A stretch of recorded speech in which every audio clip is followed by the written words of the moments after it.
So, we're in the home stretch. Let's get through these last few episodes and on to FM21.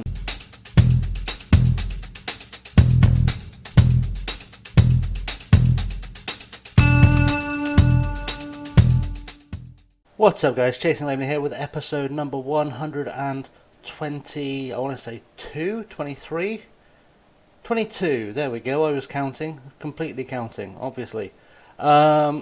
So, in today's episode, we are going to play through the league game against Rakow. But before we get into the league game against Rakow, let's just show you what you missed after the Ajax game. We beat Lech 2-1 with Fernandez and Harris getting goals. We beat Zaglevi, our rivals, at home with Dino Santipateo scoring a very, very late penalty winner.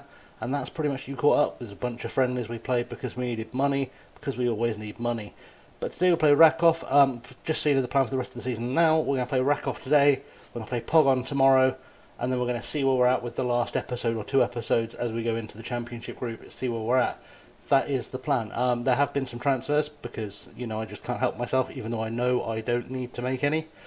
So, let's look at the outs first. There's been a few outs in January and February.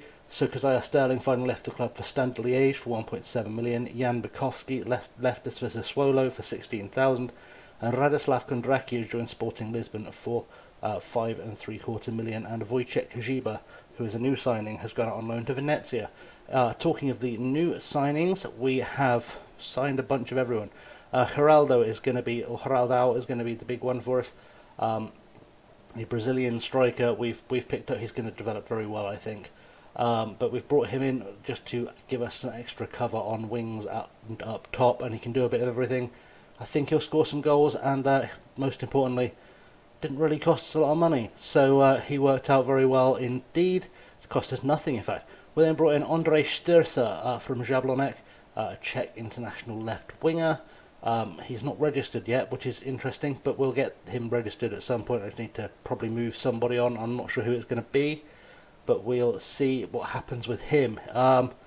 We've also brought a bunch of young Polish players, or a bunch of Polish players at least. We'll go through them very quickly. Zeka Kwiatkowski has come in from Shergardens. Quite a big signing for us, actually, for 1.6 million, but he obviously can be registered as a Polish player, which will help us out immensely. He previously played for Legia Warszawa, and he is a left winger / left back with Polish caps.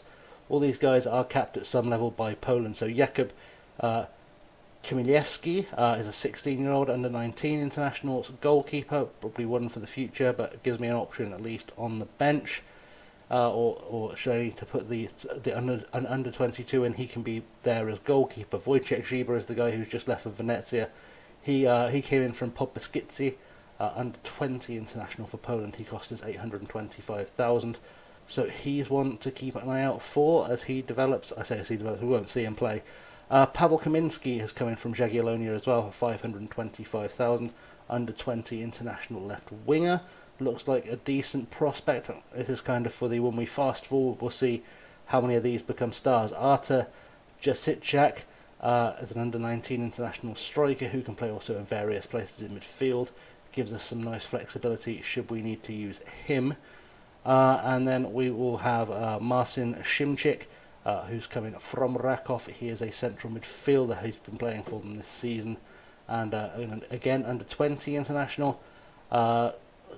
Essentially, because we lost Kondraki, I brought in a bunch of young Polish players to fill the gap, is what happened here. So Miroslav Ostrowski has come in from Lech. He is decent, 250,000, probably well spent, and we'll see what happens with him.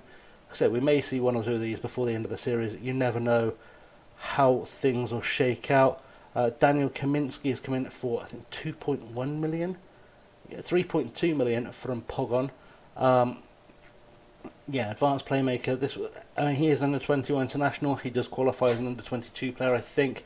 But also that weakens the Rakow, the Pogon team, who have been chasing us down for the title, which is going to help us immensely. And finally, Remigiusz Rak. He's coming from Tacoma, but he's actually a Chicago Fire / Seattle Sounders player originally. Tacoma is the Seattle Sounders B team.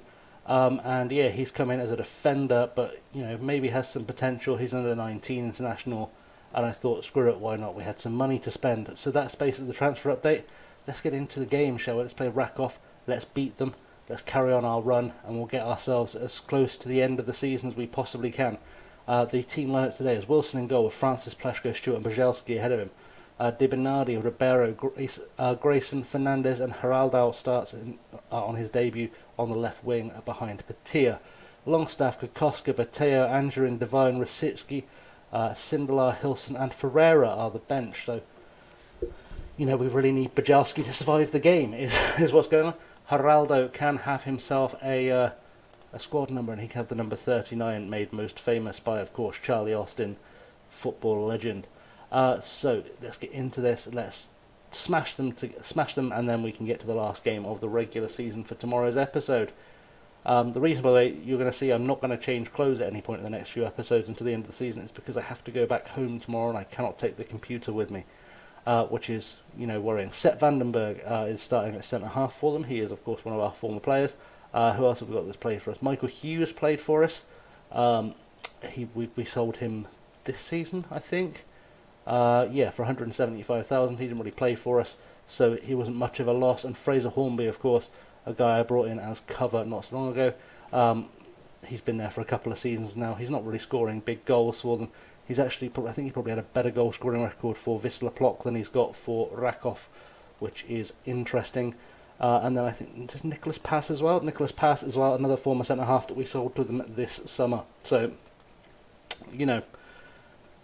players we're familiar-ish with. Let's go into the team talk. Job done, and let's smash this one home. And we'll hopefully get ourselves a nice win against Rakow, who are currently sitting, I think, 12th in the league. It'd be nice to see ChasingLamely get themselves into this top half so we can play them one last time in the championship group. Pass takes a free kick though, and Hornby can't quite get there. Fernandez to Ribeiro to Di Bernardi. Di Bernardi plays it out to the left-hand side where Geraldo is quite happy to be, and he will whip in across, gets it in, and Portia cannot quite get it into the net. And Portia really needs to start scoring some goals on camera, because he's so good off camera, and then you put him on a recording and suddenly he can't play football anymore. We're dominating all the stats, but they don't make a difference until someone actually puts the ball into the net. You can see we're 10 points clear in the league as things stand. I want to make that 12 before the end of this game. That will be my ideal. Let's get creative again. Let's see what we can make. If we can make something happen. Nick Francis and Di Bernardi are tiring, so is Geraldo, but this is probably the first game he's played in quite some time, if we're completely honest. Because the Brazilian league season, although it runs January to December, or thereabouts, he won't have played since November, I think. So he is definitely not fully match fit. So it says he's fully match fit, but is he?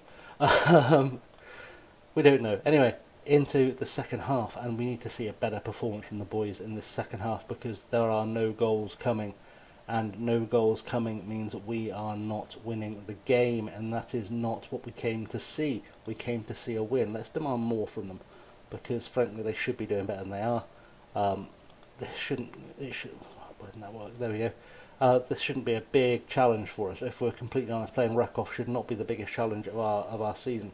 But it's not working so far, so let's go back to the traditional diamond formation, which hopefully will more or less sort itself out. Grayson wasn't having a great game anyway, so Di Bernardi there.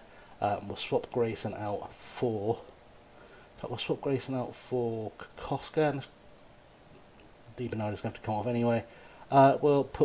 We know Matty Longstaff will do a job, so we'll put Matty Longstaff in the centre of midfield, and hopefully that'll be what it takes to get us ahead of or back into the game, at least get us ahead. That was where the words I was trying to use my mouth for. Nick Francis has picked up a knock. That's an easy sub to make, because we can just use Adam Devine there. Swap Adam Devine with Jacek Brzezelski, because Brzezelski is definitely more comfortable on the right, and that should take care of that. And then Di Bernardi can be the next sub as and when it comes.